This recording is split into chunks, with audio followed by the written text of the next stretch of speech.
Hey guys, welcome to Richard Venkatesh.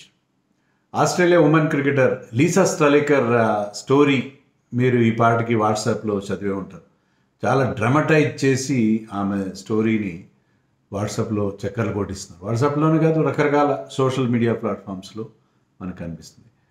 ముఖ్యంగా ఏంటంటే ఆమె ఒక గార్బేజ్ బిన్, ఒక చెత్త కుప్పలో దొరికితే ఆమెని ఒక అనాథాశ్రమంలో ఆమె తర్వాత అడాప్టెడ్ పేరెంట్స్ తీసుకొచ్చి పెంచుకుని ఆస్ట్రేలియా తీసుకెళ్ళి క్రికెటర్గా మార్చారు. అనాథాశ్రమం నుంచి ఆస్ట్రేలియా కెప్టెన్ దాకా అన్నట్టుగా రకరకాలుగా వార్తలు వస్తున్నాయి. ఇది నిజమైన ఒక నేను ఫ్యాక్ట్ చెక్ చేశాను. ఆమె అనాథని అందరికీ తెలుసు. ఆమె స్టోరీ కొత్త ఏం కాదు, అది దాంట్లో ఏం దాపరికం కూడా లేదు. ఒక ఆర్ఫన్గా, ఒక అనాథగా ఆమె జీవితం మొదలైంది. Luckily she got good parents, foster parents. ఆమె దత్తత తీసుకున్న వాళ్ళు ఆస్ట్రేలియా తీసుకెళ్ళి ఆమెను క్రికెటర్గా తీర్చిదిద్దారు. And she had a wonderful career. అదంతా కరెక్టే. కానీ ఆమె నాకు ఒకటి అర్థం కాదు అంటే, ఆమె నిజంగానే ఒక చెత్త కుప్పతెట్లో దొరికిందా అనేది నాకు, దాని మీద నాకు ఎందుకో బాగా అనిపించలేదు. అలా ఆ రిఫరెన్స్ నాకు ఎందుకో బాగా అనిపించలేదు. దాని మీద నేను కొంత ఫ్యాక్ట్ చెక్ చేశాను. మామూలుగా మనం ఇటీవల కాలంలో అంటే వాట్సాప్లో కానీ వాటిలో కొన్ని విచిత్రమైన వార్తలు వస్తాయి. అవి నమ్మశక్యంగా ఉండవు. అప్పుడు నేను ఫ్యాక్ట్ చెక్ చేసి చూస్తాను, దాంట్లో 90% తప్పు అని ప్రూవ్ అవుతాయి. ఈ విషయంలో కూడా నాకెందుకో అది అంతగా రుచించలేదు, డైజెస్ట్ కావట్లేదు. చెత్త కుప్పలో దొరకడం ఏంటి? ఓకే, నో డౌట్ చిన్న ఏజ్లో అడాప్ట్ చేసుకున్నారు వాళ్ళ పేరెంట్స్, చాలా తక్కువ ఏజ్లో అడాప్ట్ చేసుకున్నారు. కానీ ఆమెను అనాథాశ్రమంలో వదిలి వెళ్ళారు. ఆమె తల్లిలో తండ్రో మొత్తం మీద అనాథాశ్రమంలో వదిలి వెళ్ళారు. ఒక పూణేలోనే ఒక హాస్పిటల్కి అటాచ్ చేసి ఉన్న శ్రీవాస్తవ అనే ఒక అనాథాశ్రమంలో, ఒక ఆర్ఫనేజ్లో ఆమెని వదిలి వెళ్ళారు అనేదే ఎక్కువ చోట్ల ఉంది. రిలయబుల్ వెబ్సైట్స్లో, రిలయబుల్ న్యూస్లో, అన్నిట్లో కూడా కేవలం అది మాత్రం ఉంది. అంతేగాని ఆమె ఏదో చెత్త కుప్పలో దొరికింది. మన పాత తెలుగు సినిమాలు మీరంటే చూసుండరు, కటకటాలు రుద్రే వాటిలో ఉన్నాడు హీరో అంటారు కృష్ణరాజు. నేను ఎక్కడ పుట్టాను? కుప్ప తొట్టలో పుట్టాను. వాళ్ళు హీరో అలా దొరకడం, తర్వాత అతను పెద్ద రౌడీగా అవ్వడం, అలా ఈ రకరకాలుగా డ్రమటైజ్ చేయడం అనేది ఉంటుంది. అలాగే ఇక్కడ కూడా మనకి చాలా వెబ్సైట్స్లో వాటిలో అదే she was found in a garbage bin అనే ఉంది, చెత్త కుప్పలో దొరికిందనే ఉంది. కానీ మీకు వికీపీడియాలో కానీ లేకపోతే రిలయబుల్ వెబ్సైట్స్లో కానీ ఎక్కడా అది లేదు. ఈవెన్ నేను ఆమె ఇంటర్వ్యూస్ చూశాను. ముఖ్యంగా ఒక 3 ఏళ్ల క్రితం అనమాట, అశ్విన్ తన ఛానల్ పెట్టిన కొత్తలో ఆమె ఇంటర్వ్యూ చేశారు. దాంట్లో ఆమె క్లియర్గా చెప్పింది, నన్ను చాలా యంగ్ ఏజ్లో, నేను చాలా ఇన్ఫెంట్గా, ఇంకా చంటి బిడ్డగా ఉన్నప్పుడే నా పేరెంట్స్ నన్ను అడాప్ట్ చేసుకున్నారు. అయితే ఇది నాకు ఎప్పుడు వాళ్ళు సీక్రెట్గా ఉంచలేదు. ఏదో 20 ఏళ్ల తర్వాత ఒకసారి నాకు ఏదో డాక్యుమెంట్ దొరికింది, దాని ప్రకారం చూస్తే వీళ్ళు నా సొంత తల్లిదండ్రులు కాదు, నన్ను వీళ్ళు దత్తత తీసుకున్నారు అనేది నాకు వాళ్ళు చిన్నప్పుడే నాకు ఆ విషయాన్ని చెప్పారు. కొత్త దాంట్లో ఏం దాపరికం లేదు, నాకు చిన్నప్పుడే చెప్పారు. నాకు I know that very well. ఆ ఫ్యాక్ట్ నాకు బాగా మొదటి నుంచి తెలుసు అని ఆమె ఆ ఇంటర్వ్యూలో స్పష్టంగా చెప్పింది. కానీ ఎక్కడ కూడా నేను చూసినప్పుడు ఆమె బాల్యం గురించి 3-4 ఇంటర్వ్యూస్ చూశాను. నేను ఎక్కడ కూడా నేను was found in a garbage bin, ఒక డస్ట్బిన్లో దొరికాను నేను అని ఎక్కడ కూడా ఆమె చెప్పలేదు. ఆమె స్వయంగా చెప్పలేదు. సరే, ఆమె చెప్పడానికి కొంచెం మొహమాట పడింది అనుకుంటే అలా కాదు కదా. ఎక్కడ కూడా మనకి రిలయబుల్గా ఎక్కడ దొరకలేదు. ఇదంతా ఒక ఏంటంటే దానికి ఎలాంటి ఒక ఆధారం లేకున్నప్పుడు డ్రమటైజ్ చేస్తే బాగుంటుంది. ఒక కుప్పతట్లో దొరికి తర్వాత ఆస్ట్రేలియా వెళ్ళి అక్కడ ఒక క్రికెటర్ అవ్వడం, ఆస్ట్రేలియా కెప్టెన్ అవ్వడం, చాలా ఫేమస్ క్రికెట్, ఇప్పుడు కామెంటేటర్గా ఉండడం, ఇలా రకరకాలుగా అంటే ర్యాక్స్ టు రిచెస్ స్టోరీ కొంచెం మసాలా అద్ది చేసే పరిస్థితి ఏమో నాకు అనిపిస్తుంది. నాకు ఎందుకు బాగా అనిపించలేదు. దాంట్లో ఆమెను కొద్దిగా అగౌరవపరిచినట్టుగా అనిపిస్తుంది. ఉండొచ్చు, ఎవరి బ్యాక్గ్రౌండ్ వాళ్ళకి ఉండొచ్చు. ఆమె అనాథగా పెరిగింది.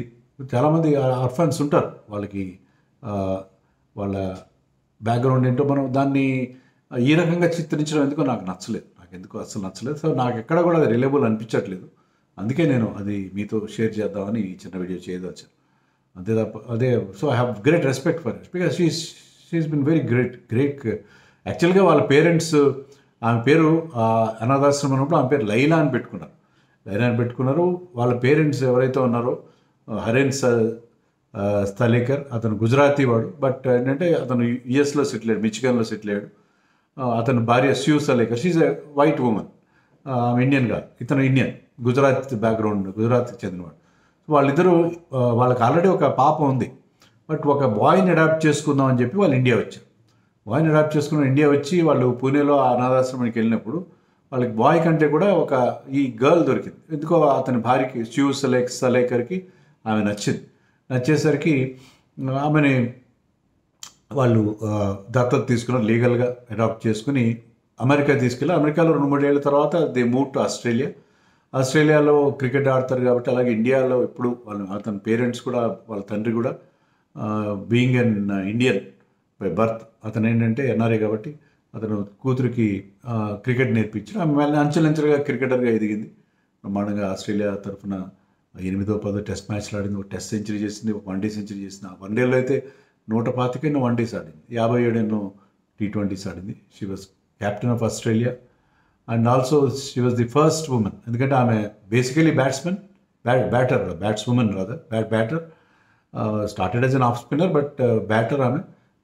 ఆఫ్ స్పిన్ కూడా బాగా వేసింది, బౌలింగ్ వికెట్ తీసింది. And first women to take 100 wickets and score 1000 runs in international cricket. So ఆమెకు ఆ రికార్డు ఎలాగో ఉంది. అలాగే ఐసీసీ ర్యాంకింగ్ సిస్టమ్ స్టార్ట్ చేసిన ఉమెన్కి she became the best number 1 allrounder in women's category.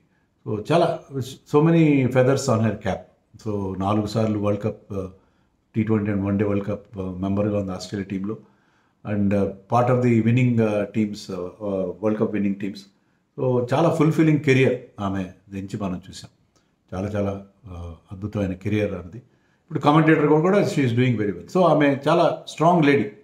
So తన బ్యాక్గ్రౌండ్ అనాథగా స్టార్ట్ అయిన ఆ పేరెంట్స్ ఇచ్చిన సపోర్ట్తో she became a good cricketer and now she's a commentator. మనకి ఐపీఎల్లో కానీ అనేక చోట్ల ఆమె వాయిస్ వినిపిస్తుంటుంది. చాలా కాన్ఫిడెంట్ అండ్ చాలా వెరీ గుడ్ అనాలిసిస్ ఇచ్చే కామెంటేటర్గా కూడా ఉంది. మన మిత్రుడు రఘు, ఎవరైతే మనకి బార్డర్ గవాస్కర్ ట్రోఫీ కవర్ చేసి, అతను ఉమెన్స్ క్రికెట్ కూడా చాలా డీప్గా ఫాలో అవుతాడు.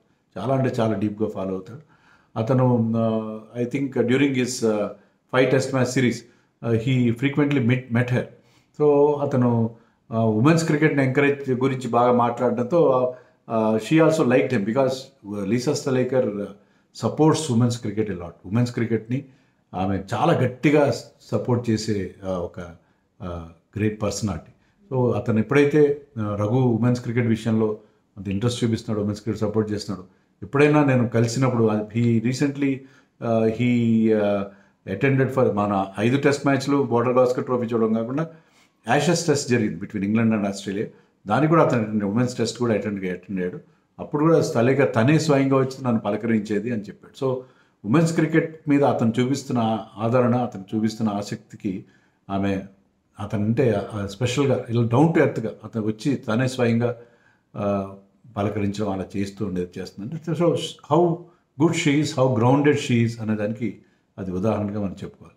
So great lady this lady. తనకు వచ్చిన తన ఒక అనాథగా పుట్టి ఆస్ట్రేలియన్ ఫ్యామిలీతో తన ఇంత బాగా ఎదిగి, ముఖ్యంగా ఎక్కువ మెన్తో ఆడేవాళ్ళు దాన్ని నేను చెప్పింది ఆమె.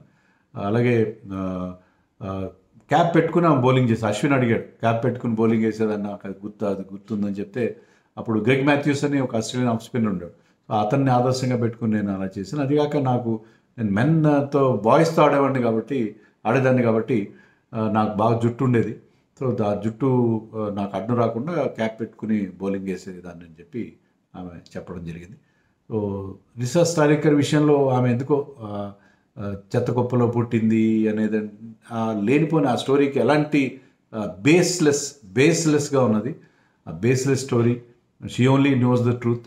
సో అది ఎందుకో అది చక్కర్లు కొడుతుంటే అది కరెక్ట్ కాదు. ఆమెని she was abandoned as a child by her biological parents. అదైతే కరెక్ట్. బయాలజికల్ పేరెంట్స్ ఎవరైతే ఉన్నారో ఆమెని అనాథాశ్రమంలో వదిలేశారు. దానికి ఏదో మనం డ్రామటైజ్ చేసి ఆమె చెత్త కుప్పలో దొరికినాను అనేది ఆమెను అవమానించడం అవుతుందని నాకు అనిపిస్తుంది. అందుకే వీడియో చేశాను.